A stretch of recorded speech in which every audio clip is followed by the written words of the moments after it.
नमस्कार प्यारे विद्यार्थियों, आप सभी का स्वागत है एक नई क्लास में। आज की क्लास बहुत ही शानदार होने वाली है चतुश्रेणी BSTC दोनों के लिए।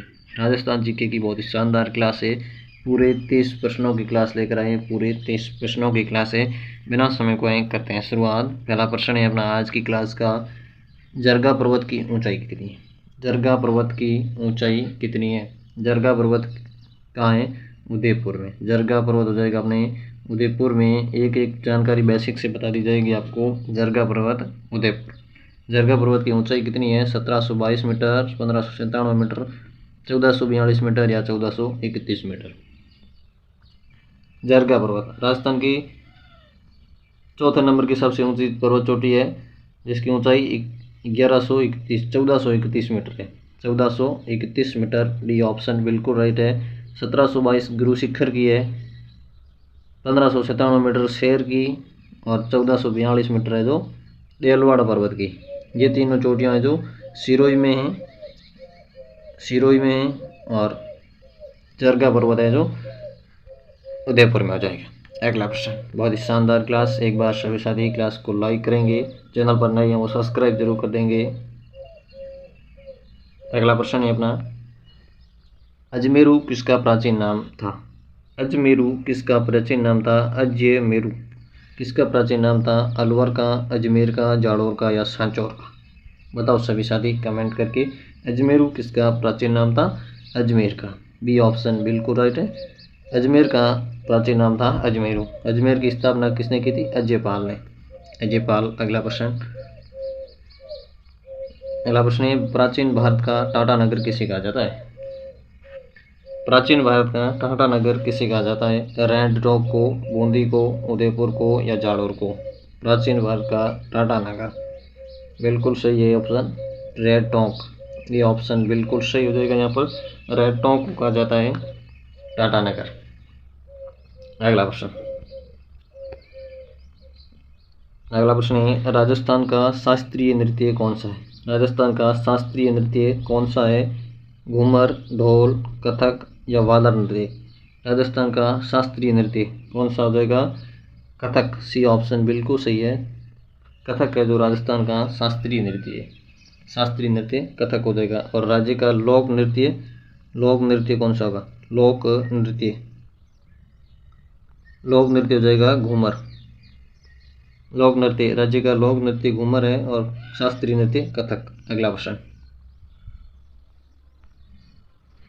राजस्थान का अंडमान व निकोबार किसे कहा जाता है? राजस्थान का अंडमान निकोबार किसे कहा जाता है? बाड़मेर को, जैसलमेर को, जोधपुर को या चित्तौड़गढ़ को? अंडमान निकोबार किसे कहा जाता है? जैसलमेर। बी ऑप्शन बिल्कुल सही है। जैसलमेर को कहा जाता है अंडमान निकोबार। अगला प्रश्न, राजस्थान की उत्तर से पूर्व तक की लंबाई, पूर्व से पश्चिम तक की लंबाई कितनी है? राजस्थान की पूर्व से पश्चिम की लंबाई कितनी है? 826 किलोमीटर, 869 किलोमीटर, 756 किलोमीटर या 1070 किलोमीटर? पूर्व से पश्चिम की लंबाई, पूर्व से पश्चिम की लंबाई कितनी है? पूर्व से पश्चिम की लंबाई 869 किलोमीटर है। बी ऑप्शन बिल्कुल सही है, 869। और उत्तर से दक्षिण 826 हो जाएगी। और 1070 है जो अंतर्राष्ट्रीय सीमा पाकिस्तान के साथ लगती है, 1070, जिसको रेड क्लिप रेखा कहा जाता है। अगला प्रश्न है, बहुत ही शानदार क्लास है। एक बार सभी साथी क्लास को लाइक करेंगे। और अगला प्रश्न है अपना, बेणेश्वर धाम किन 3 नदियों के संगम पर है? बेणेश्वर धाम किन 3 नदियों की संगम पर है? बताओ सभी साथी कमेंट करके। बेणेश्वर धाम किन 3 नदियों के संगम पर है? बनास डाई खारी, बनास बांडी मासी, माइस जाखम सोम या बनास मैनाल बेड़च? किन 3 नदियों के संगम पर है बेणेश्वर धाम? माई सोम जाखम, माई जाखम सोम। सी ऑप्शन बिल्कुल सही है। बेणेश्वर है जो माई जाखम सोम के त्रिवेणी संगम पर है। अगला प्रश्न है, निम्न में से कौन सी चोटी दक्षिणी अरावली में अवस्थित है? दक्षिणी अरावली में अवस्थित है। कौन सी चोटी? नाग का पहाड़, रघुनाथगढ़, तारागढ़ या अचलगढ़? कौन सी चोटी अचल अरावली के दक्षिणी भाग में है? अचलगढ़। डी ऑप्शन बिल्कुल सही है, अचलगढ़ सही हो जाएगा। अगला प्रश्न,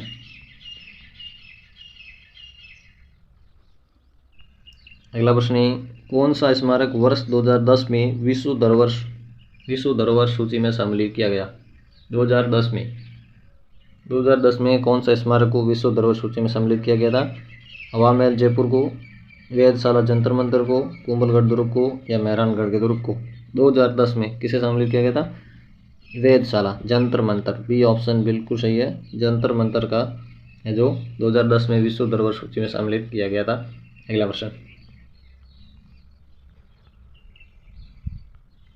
आना सागर झील कहाँ स्थित है? आना सागर झील कहाँ स्थित है? आना सागर झील कहाँ स्थित है? अजमेर में। ये ऑप्शन बिल्कुल सही है, अजमेर हो जाएगा। आना सागर झील अजमेर में है। अगला प्रश्न, निम्न में से कौन सा युग्म असुम्मिलित है? निम्न में से कौन सा युग्म असुम्मिलित है? एक तरफ झीलें दे रखी है और एक तरफ स्थान दे रखा है। छापरवाड़ा झील जयपुर बिल्कुल सही है। ताल छापर झील चूरू में, ये भी सही है। राजसमंद झील जयसमंद झील उदयपुर में, ये भी सही है। और बाल समंद झील है ये जो राजसमंद में नहीं है, जोधपुर में होगी, जोधपुर में। बाल समंद झील जोधपुर सही होगा। तो अपना सी ऑप्शन है जो असुम्मिलित है, बाल समंद झील जोधपुर। अगला प्रश्न, किस लोक देवता की फड़ सबसे प्राचीन है या लोकप्रिय है? किस लोक देवता की फड़ सबसे प्राचीन है या लोकप्रिय है? देवनारायण जी की, गोगा जी की, पाबू जी की? तो इसमें सही हो जाएगा देवनारायण। देवनारायण जी की फड़ जो सबसे प्राचीन भी है वो लोकप्रिय भी फड़ है। अगला प्रश्न, अगला प्रश्न है ब्लू पोट्री का प्रमुख केंद्र है। ब्लू पोट्री का प्रमुख केंद्र, ब्लू पोट्री का प्रमुख केंद्र जयपुर, कोटा, अलवर, भरतपुर? कौन सा होगा ब्लू पोट्री का प्रमुख केंद्र? जयपुर। ये ऑप्शन बिल्कुल सही है, जयपुर है जो ब्लू पोट्री का प्रमुख केंद्र है। तो जबकि ब्लैक पोट्री पूछे तो ब्लैक पोट्री, ब्लैक पोट्री का केंद्र है कोटा, कोटा हो जाएगा। अगला प्रश्न, राजस्थान में कुबड़ पट्टी किस क्षेत्र में पाई जाती है? कुबड़ पट्टी किस क्षेत्र में पाई जाती है राजस्थान में? नागौर अजमेर में, नागौर पाली में, नागौर डिडवाना में या ब्यावर अजमेर नागौर में? कुबड़ पट्टी कहाँ पाई जाती है राजस्थान में? कुबड़ पट्टी कहाँ पाई जाती है? नागौर अजमेर। ये ऑप्शन बिल्कुल सही है, नागौर अजमेर में पाई जाती है। अगला प्रश्न, BSTC 2025 के लिए बहुत ही मस्त प्रश्न है और चतुश्रेणी के लिए भी बहुत शानदार प्रश्न है। सभी साथी अंत तक क्लास देखेंगे। और अगला प्रश्न है अपना, निम्न नदियों में से राजस्थान में कौन सी रूढ़ित सरिता कहलाती है? निम्न नदियों में से राजस्थान में कौन सी रूढ़ित सरिता कहलाती है? वांकल, खारी, बाणगंगा या कोठारी? रूढ़ित सरिता राजस्थान में कौन सी नदी कहलाती है? बाणगंगा। सी ऑप्शन बिल्कुल सही है, बाणगंगा रूढ़ित सरिता कहलाती है। अगला प्रश्न, अगला प्रश्न है अजमेर की आना सागर झील में किस नदी का पानी आता है? अजमेर की आना सागर झील में किस नदी का पानी आता है? बांडी का, बैडज का, साबी का या कांकणी का? आना सागर झील में किस नदी का पानी आता है? बांडी। ये ऑप्शन बिल्कुल सही है, बांडी नदी का पानी है जो आना सागर झील में आता है। अगला प्रश्न, शानदार क्लास। अगला प्रश्न, खड़ीन वर्षा जल संग्रहण की परंपरागत विधि पाई जाती है। खड़ीन वर्षा जल संग्रहण की परंपरागत विधि कहाँ पाई जाती है? झालावाड़ में, अलवर में, जैसलमेर में या सीकर में? खड़ीन कहाँ पाई जाती है? जैसलमेर। सी ऑप्शन बिल्कुल सही है, जैसलमेर में पाई जाती है, जैसलमेर से हो जाएगा। अगला प्रश्न, वालर नृत्य कहाँ का प्रसिद्ध है? वालर नृत्य कहाँ प्रसिद्ध है? भरतपुर का, सिरोही का, किशनगढ़ का या अलवर का? वालर नृत्य कहाँ का प्रसिद्ध है? वालर नृत्य कहाँ का प्रसिद्ध है? सिरोही। बी ऑप्शन बिल्कुल सही है, सिरोही का प्रसिद्ध है वालर नृत्य। अगला प्रश्न,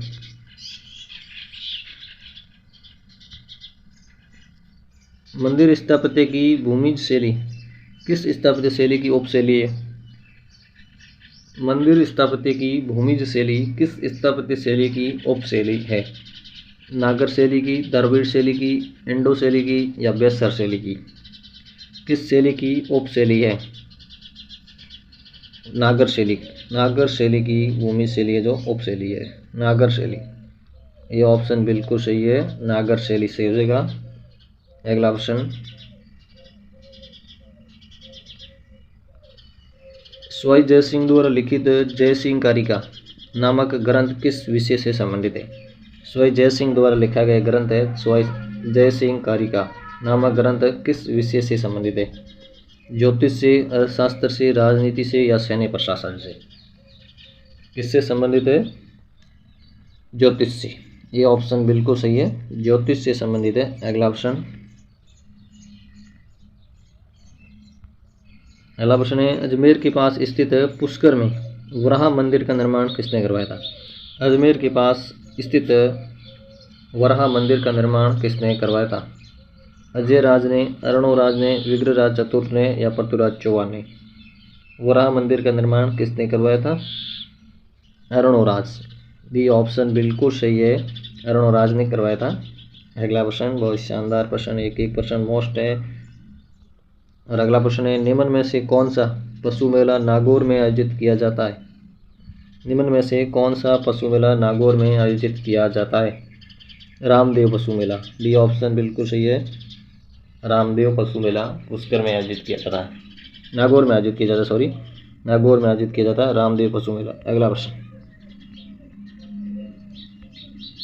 किस जिले में गोगा मेडी का मेला लगता है? किस जिले में गोगा मेडी का मेला लगता है? बीकानेर में, गंगानगर में, हनुमानगढ़ में या चूरू में? गोगा मेडी का मेला किस जिले में लगता है? हनुमानगढ़ में। सी ऑप्शन बिल्कुल सही है, गोगा मेडी में लगता है हनुमानगढ़ में मेला गोगा जी का। अगला प्रश्न,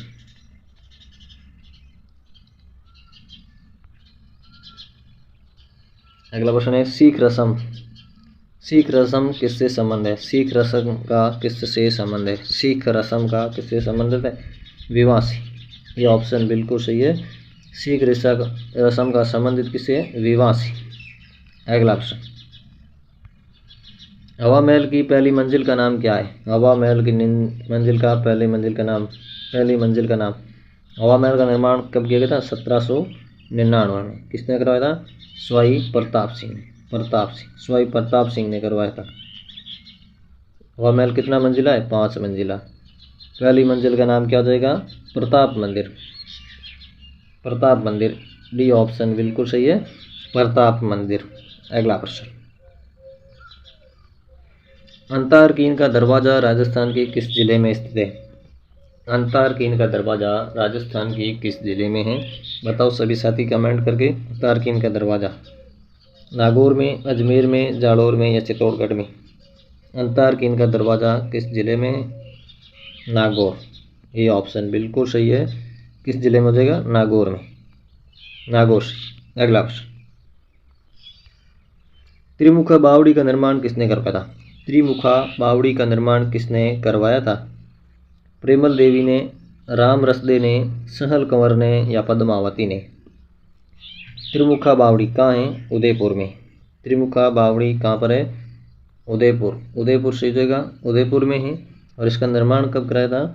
1675 में। 1675 में। किसने करवाया था? राम रसदे ने। बी ऑप्शन बिल्कुल सही है, राम रसदे ने करवाया था। बी ऑप्शन बिल्कुल सही। बहुत ही मोस्ट प्रश्न है, आ सकते हैं इस तरीके के प्रश्न में परीक्षा में प्रश्न। अगला प्रश्न, राजस्थान में मामा भाणजा का मंदिर कहाँ है? राजस्थान में मामा भाणजा की मंदिर कहाँ है? बांसवाड़ा में, डूंगरपुर में, जोधपुर में या कोटा में? मामा भाणजा का मंदिर राजस्थान में कहाँ पर है? बताओ सभी साथी। डूंगरपुर से जाएगा। बी ऑप्शन बिल्कुल सही है, डूंगरपुर। अगला प्रश्न, बीकानेर का प्राचीन नाम क्या था? बीकानेर का प्राचीन नाम क्या था? जांगल, सिवी, माध्यमिका या मरु? बीकानेर का प्राचीन नाम था जांगल। ये ऑप्शन बिल्कुल सही है अपना, जांगल सही जाएगा। अगला प्रश्न, और आज की क्लास का अंतिम प्रश्न, बहुत ही शानदार क्लास थी, और अंतिम प्रश्न है, राजस्थान में 1857 की क्रांति का शुरुआत कहाँ से हुआ था? 1857 की क्रांति का शुरुआत कहाँ से हुआ? 1857 क्रांति कब शुरू हुई थी? 28 मई 1857। 28 मई 1857 कहाँ से शुरू हुई थी? नसीराबाद। ये ऑप्शन बिल्कुल सही है, नसीराबाद। उस समय कितनी सैनिक छावनियाँ थी? 6 सैनिक छावनियाँ थी। तो आज के लिए इतना ही, फिर मिलेंगे नई क्लास में। तब तक के लिए जय हिंद।